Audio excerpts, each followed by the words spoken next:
Welcome to Pro Tool Reviews. What I have here today is Milwaukee's M12 Fuel 5 3/8 of an inch circular saw. Yes, I said that right, 5 3/8 of an inch. That's a tiny blade, but don't let that deceive you. This saw can actually do more than meets the eye. We're gonna take a closer look. What Milwaukee gives us with the 2521 M12 Fuel 5 3/8 inch circular saw is, yes, a compact package, but it doesn't compromise. And that's the thing with compact tools. A lot of times we're seeing things taken away, and what we see here is actually a full-featured saw. First and foremost, I think the biggest question people have is, will this cut dimensional lumber? The answer to that is absolutely. And I'll show you that right now. As you can see here, you know, and it's setting it right now, which actually has a convenient guide right here showing you where your depth of cut is located. You got quarter, half, 3/4, 1 inch, 1.25 inches, 1.5 inches. It actually goes beyond 1.5 inches. So we loosen our depth adjustment right here, tighten back up, come back around to this side. We'll open the blade guard. I'll tilt this 2x4 up, and you can see it's actually passing through the 2x4. We got about 1/4 inch past the 2x4 in its current configuration. So no problem cutting dimensional lumber.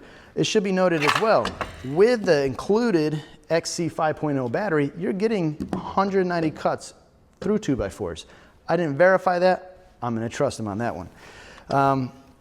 But as far as features go, not compromising, something that I was actually really surprised with is a 50-degree bevel. So you can see here, your bevel markings are marked out in degrees. You have no dedents, so it's not locking in any one particular place. It allows free movement, but you can easily lock it in. And as you can see, we get to 50 degrees. It's nice. You can actually cut a little bit more than a 45, so make sure you have tight miters if you need to. You go ahead and close that up. If you notice here too, you have a thumb adjustment knob. That's for if you're using a guide. You can slide that guide in here, lock it in, and cut your sheet goods at its set widths. As far as changing blades, pretty easy on this tool. Obviously we have our blade nut here, bolt. Comes with an included hex wrench, so we put that in here.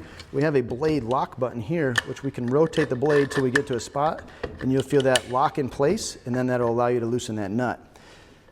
What's nice too, you actually have onboard storage for your hex wrench. That goes right here in the base of the handle. Push that in place and you won't lose it. It actually stays locked in there pretty well. You actually have to work that out to get it out, so even under vibration and use, you will not lose that hex wrench. Always be able to change a blade. And while we're here, something else that's nice is this included fold out of the way rafter hook or hanging hook. And I'll show you that if we use a piece of 2x4, I can latch that right on there and suspend the saw very easily. You can see the saw will just hang there and be secure. But what's actually nice is when not in use, it completely folds out of the way where it won't catch on anything. So easy way to keep your saw out of the way, handy when you need it, and then when you don't need it, tuck that in and you're good to go. A couple other features on this saw. We have a really nice rubber overmold. It allows you to have a firm grip in the front, kind of a T-handle shape up here, all covered with a rubber overmold. And then our trigger finger and handle is right here.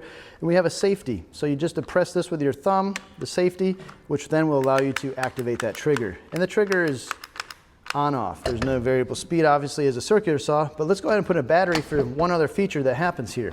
With my hands out of the way, I'm gonna go ahead and activate the saw, and what I want you to notice is the brake.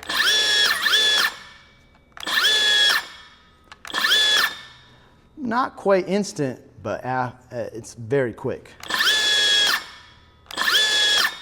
So that blade brake kicks in very, very quickly. And as I activated the trigger, you also notice right here a little battery meter. So I have 4 bars, 4 out of 4, and that'll give me a good indication of how much I have left as far as cut capacity on that battery. And last but not least is probably one of the nicer features, because a lot of times when you're doing projects, it's not always ideal conditions. It might be dusk or in a dimly lit area, and there's an LED light that comes out up in this space up here that illuminates. I don't know if we can see it, but it illuminates. You can see up inside of here. It illuminates your cut path. When you talk about cut path, actually, very, very clear lines of sight with this tool. As you can see, it's wide open, so you have plenty of space. If you're drawing a line and you're running down that line, you're going to have a clear indicator where you are up here, and also you can look up inside of here next to the blade and see exactly where you're cutting. So no blockages with line of sight, and also even when I put this in a bevel cut, still very clear lines of sight when I look at it from this side.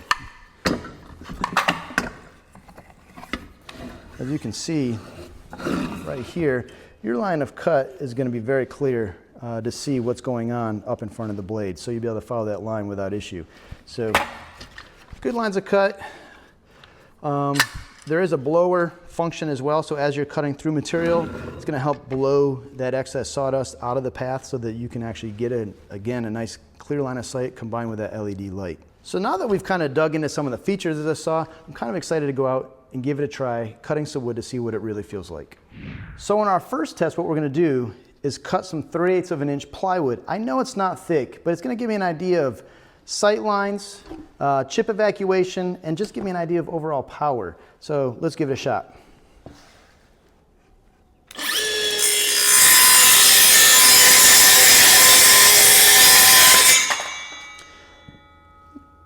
Now as I cut this next one, I want you to pay attention to the chip evacuation in particular. As you're going to see a lot of debris coming out of right here and nothing accumulating up in the front area where you're trying to follow your line.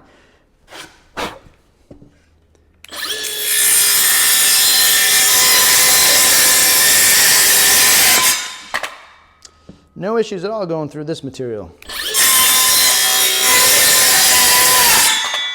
I'm going to go ahead and push it a little harder and just kind of shove it through. Obviously, it's not the way you're supposed to be cutting. You're supposed to let the blade do the work. But again, I just want to see what it does when I try to put a little bit of stress on it.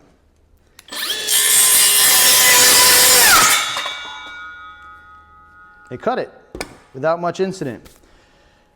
The one thing that I did notice is that LED light that I mentioned earlier does a good job illuminating the wood. You might not be able to see it on the camera here, but using the saw, I can see really well up in this area where my sight lines really matter. I can definitely get an idea where that line is, where my blade is, and really what's going on. So this next test, I'm going to take 3 layers of 3/8 inch plywood, stack it up, gives us about 1.1 1/8, 1.25 inches, somewhere in there. That's just going to give me an idea of, what it feels like cutting through multiple layers of plywood or thicker material. And I'm just going to go ahead and follow my line, make one cut here, and see how it feels.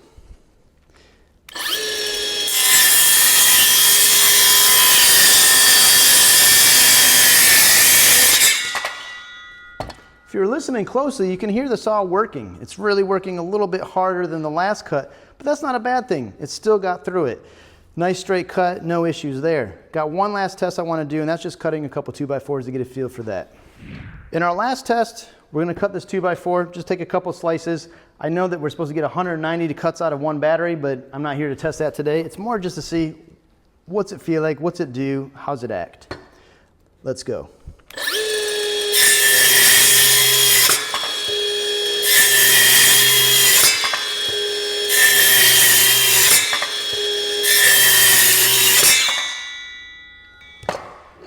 By no means did I baby that tool. You could hear that it does work as it cuts through the wood, but definitely made it through without incident. Let's go sum up what we thought about all these different cuts and wrap this up. So what we just demonstrated with a Milwaukee compact recircular saw is that it has the ability to get through dimensional lumber and sheet goods without much incident. That being said, I don't think that this is a full-size saw replacement. I think you're still going to frame your house using a regular circular saw. But for the guy that's bought in the M12 platform and the guy that's maybe doing projects, smaller things, ideal choice. Milwaukee also has you covered for replacement blades. They're about 15 bucks a piece for a finished blade or a framing blade. You can find these at Acme Tools, Home Depot, or anywhere that you buy your Milwaukee tools. And if you have to have one right now, you can click the link. These go for about $159 for the bare tool, $259 for a kit that comes with the one XC 5.0 battery and a charger in a bag. And these come with a 5-year warranty as well. So what kind of materials have you cut with this tool? Do you have any questions, thoughts about it? We'd love to hear them. Leave us a comment below. If you like this video, give us a thumbs up. If you haven't yet, subscribe so you get the latest tool reviews and news. And as always, thanks for watching.